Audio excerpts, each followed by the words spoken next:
ভাই আমি আজকে শুরু করতে পারবো না। শুরু করছো, ইজ ইট ফান? হ্যাঁ, সবকিছু রেডি হয়ে গেছে, এখন তুমি বলতেছো ছবি করি আমি আপনার কথা শুনি না, মানুষের একটা ছবি তো পোজ দিয়ে ছবি তুলবো সেটা বলবেন না? কেমন ফটোগ্রাফার আপনি? চলো পোস্ট চেঞ্জ করে আমি এই পোজে ছবি তুলতে পারবো না। আমাদের ইচ্ছে আমরা এভাবে ছবি তুলছি।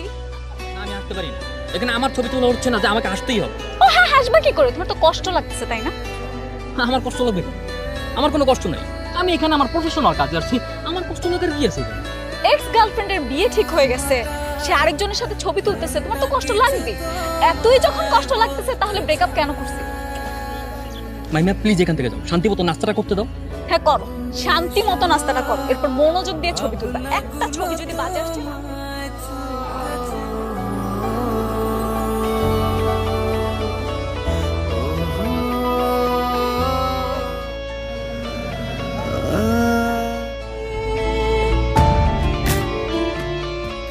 তুমি আসছো কেন? হলুদ বলেছিলে নিজের হাতে আমাকে হলুদ লাগিয়ে দিবে, লাগিয়ে দাও। মাইমা কেন বারবার আসো?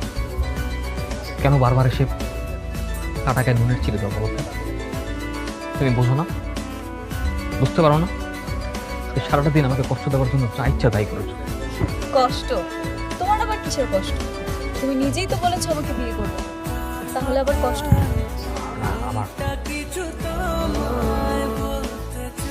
আমি তো বললাম আমার ভুল হয়ে গেছে। আত্মহত্যার শিকার।